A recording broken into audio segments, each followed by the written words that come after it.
You guys will not believe what happened to me last night. So I was walking down the hall about to go to bed. I was dressed head to toe in a striped pajama set.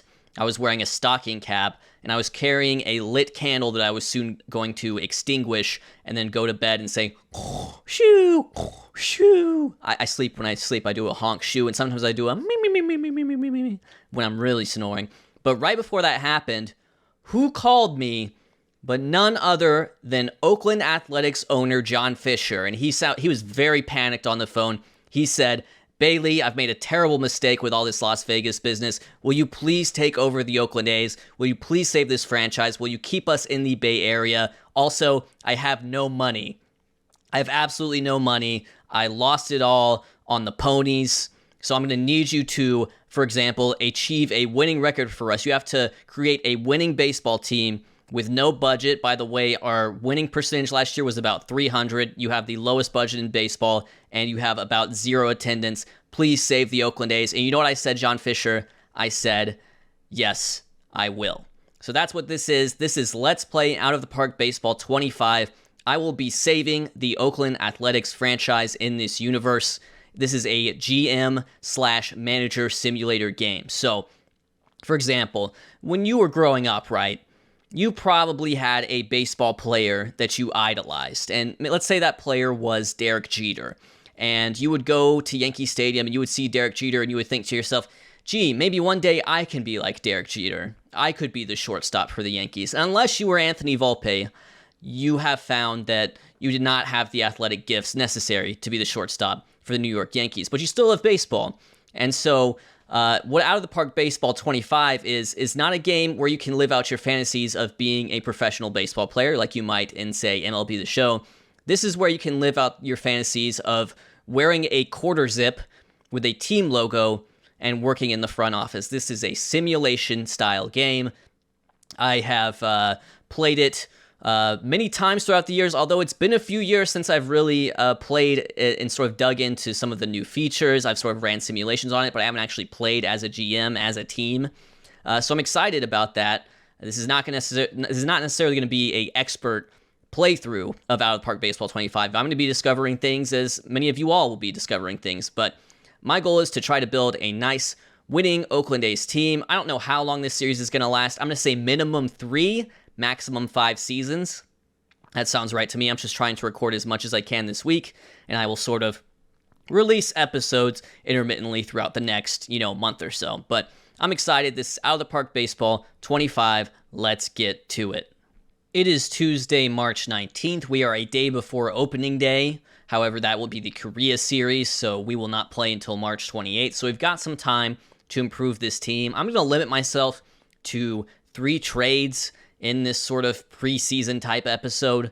So, it's not like we're going to start opening day with an entirely new team, but we are going to hopefully have some incremental improvements to the long-term outlook.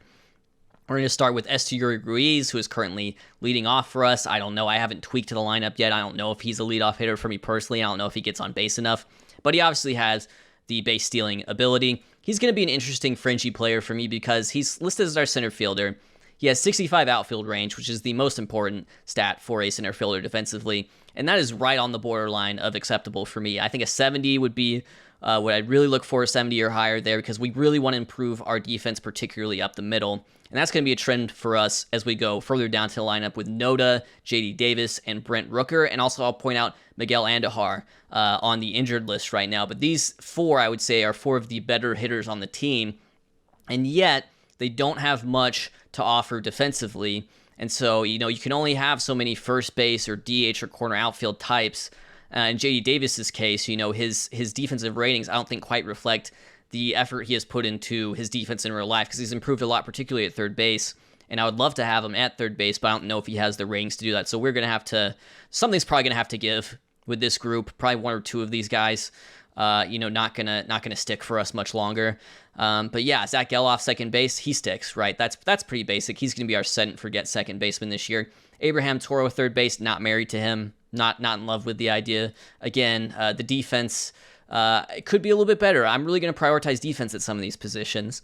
Shea Langoliers is an interesting one. So when I first did Out of the Park Baseball on Foolish Baseball, which is actually how I started on YouTube, this guy became a superstar for me. I did a rebuild with the White Sox, similar to how I'm doing a rebuild with the Oakland A's right now. This guy became a superstar. The problem is catcher framing here. This catcher framing, he's a 55 on the 20 to 80 scale.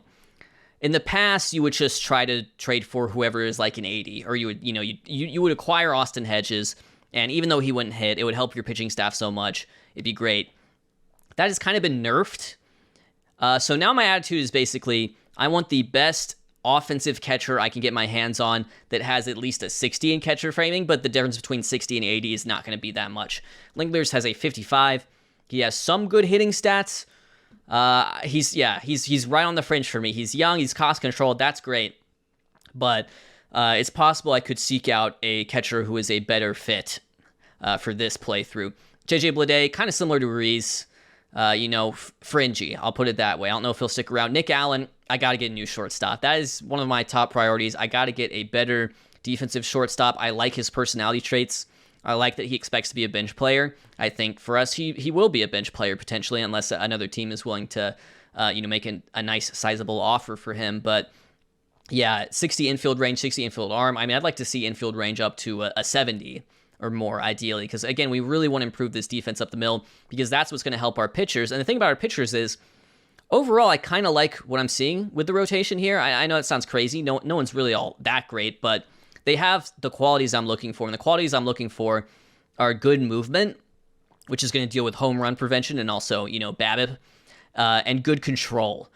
Good control is really important to me for the starting pitching rotation, particularly on this team, because I don't want guys who are going to, walk 3, 4, 5 batters an appearance because they're not going to be able to pitch deep enough into games, because, I don't want to put too much of a strain on our bullpen. I want our pitchers to be Chad innings eaters, basically. And having good control is key to that, because that's, if you walk a guy, then you got to face another batter and figure out a way to get another out, So our rotation is good for that. It doesn't have the best stuff, which is going to be associated with strikeout, swing, and miss. But I don't need that stuff in the rotation. I need that stuff in the bullpen. And boy, do we have it with Mason Miller. This is a guy who is absolutely tearing it up in real life right now, throwing 102, 103. And he's currently slated as our closer for this save. We're going to mess around with something called a player development lab, which is a new feature in this game. And what I may try to do is get really risky with it and try to improve his stamina, because if his stamina improved, I could probably make it work for him as a starter. But if not, I don't want to, I kind of have an if it ain't broke, don't fix it, So I think he's going to be a great closer for us. So I wouldn't want to just shove him in the rotation necessarily. I think he's probably best suited here for now. Same with Joe Boyle. Joe Boyle does not have the control to be a starting pitcher for us, even though his stuff and his movement are great. I just feel like he's going to go out there and he's going to walk 5 batters in 4 1/3 innings, and it's just going to be a huge burden on our bullpen. So I'd rather just have him in our bullpen to begin with, potentially pitching multiple innings, although he's currently slated as our setup man. And then just looking at sort of the rest of the team, Drew Lugbauer, backup catcher, probably not going to stick for us. He's got great power for a catcher, but we're looking for certainly better framing skills. And oftentimes people will use backup catcher to sign what is called a captain. So you see these personality traits right here. Drew is a hard worker. He has high loyalty and high work ethic, but if you get enough good personality traits, you can be a captain, and that's going to help keep the peace in the locker room. And then Tyler Nevin, sort of utility player for us. Steven Piscotty as well. Great story with him. Was traded to Oakland. He's originally from California. Traded back to Oakland. They struck a deal with the Cardinals because his mom was sick, and so he was able to be with his mother. And I think that's a great story. That was a few years ago now, but that's Steven Piscotty. And my goal is just to make a few trades leading into opening day that are going to incrementally improve our outlook. And I think we'll be particularly trying to improve our defense so that we can help these pitchers, because I look at Ross Stripling and Alex Wood in particular here.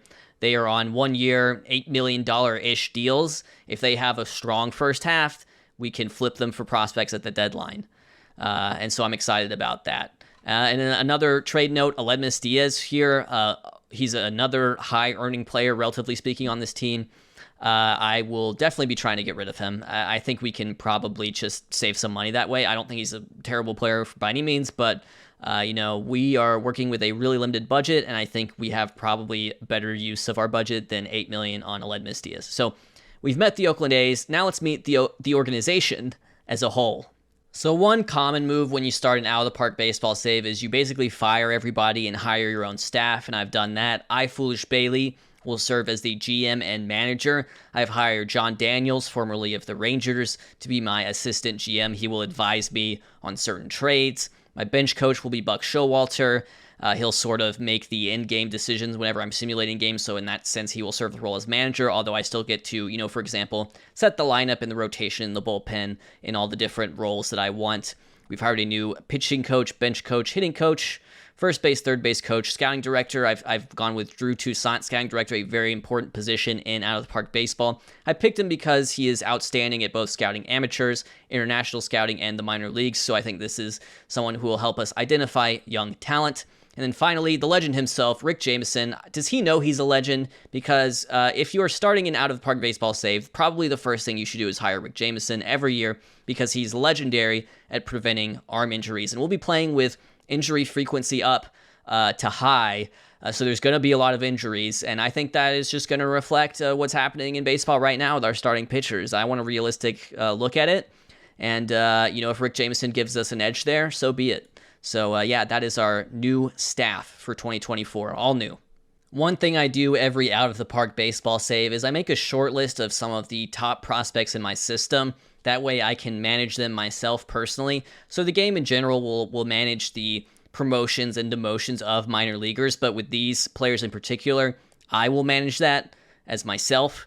And so these are our top prospects in the Oakland A's system. To be honest with you, it's a pretty bad system. There's not a lot of guys I can look here and say, yeah, that guy will definitely slot in and be an everyday player in the lineup or an everyday rotation piece. Like, I don't really feel that confident about anyone here on this list in that regard. That's not to say these guys can't be, serviceable big leaguers, but there's just not a lot of top-end talent here. And so we're going to hope to supplement that throughout my tenure as the GM of the Oakland A's.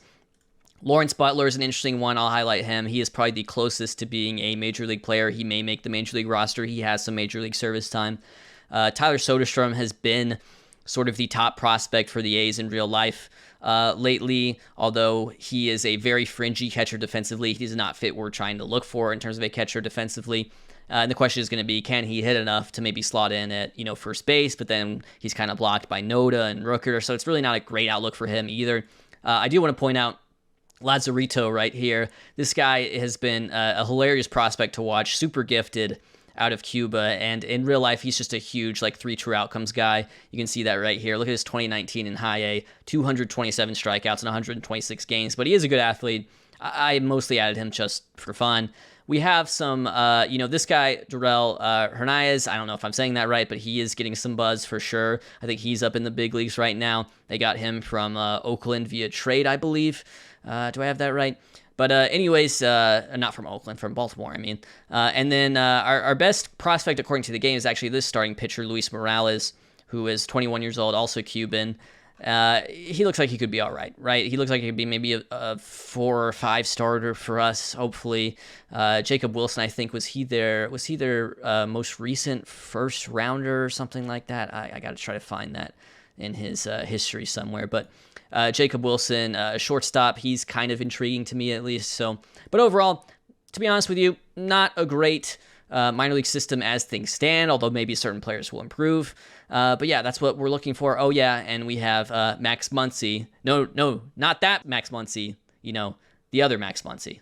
All right, I've went ahead and simulated to opening day. That means we can look at a few things generated by the game. The first is the annual top 100 prospects list. These are the top prospects in baseball, headlined by Jackson Holliday, Jackson Chourio, and Wyatt Langford. Among pitchers, it's Yoshinobu Yamamoto and Paul Skeens, but we do have one top 100 prospect. That is the aforementioned Luis Morales, the starting pitcher prospect. Again, not super stoked on him, could be, back in the rotation guy. I don't know if he'll be an ace or anything like that by any means, but it is good. At least we have one top 100 prospect.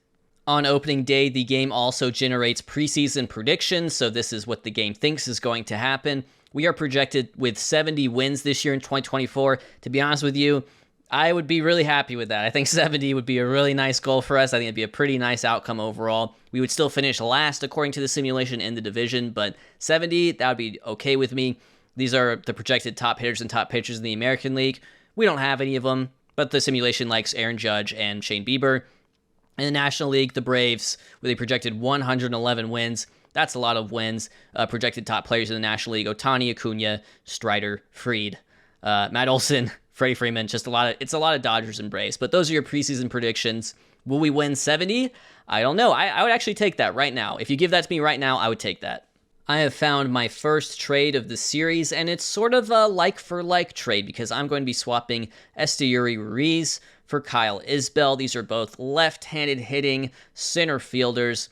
Why am I swapping them? Well, Esteury Ruiz is someone who the Oakland A's are trying to develop in real life right now into a good, solid, everyday player for them. He is known primarily, I would say, for his base stealing. As you can see, he stole 67 bases in 2023. That was last year. I'm going to be trading him because I think Isbell gives me an incremental upgrade at defense, and center field defense is super important to me, how I'm trying to build this team. With Ruiz right now, we have 65 outfield range, 65 error, 50 outfield arm. Kyle Isbell, we get 70 range, 70 error, 60 outfield arm. I think offensively they have similar enough skills to offer. Isbell gives us more power. Ruiz maybe gives us a little more contact, a little more on base skills potentially. But I think they're kind of a wash, but I do think Isbell gives me a good enough upgrade in terms of the defense, although he is a little bit older, so less room to grow. We get rid of Aledmys Diaz here, which was definitely a priority for me, especially with the cash he was making. We were going to have to retain half of his deal, but we will free up $4.7 million total from this deal. There are throw-ins right here: Colby Thomas, high A outfielder, some organizational depth pieces in Max Schumann and Brett Harris, who I don't necessarily love to see go, but just not quite fitting what I'm trying to do, especially defensively here.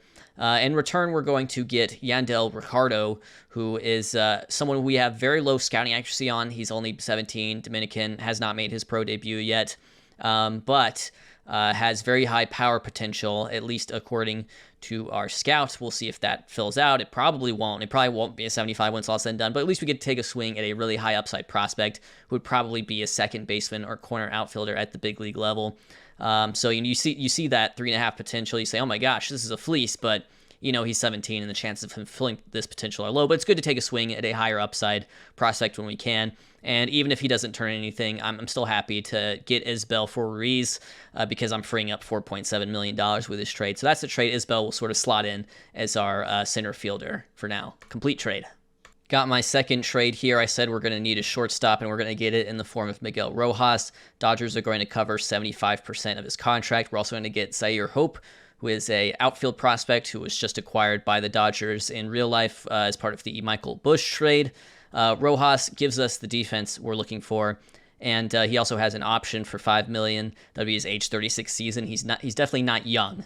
He's no spring chicken, but we get the defense we're looking for up the middle, particularly at the shortstop position. We're going to give up J.D. Davis and J.J. Bleday, so a couple sort of, initial letter type names. Interestingly enough, J.D. Davis chooses to stylize with the periods. J.J. Bleday does not. Bleday is the one that kind of hurts. Bleday has really, good potential to be something in this save because he has the defense. He has some hitting ability. I like that his eye is a 65, so he could potentially walk a lot, but we're very lefty dominant in our outfield.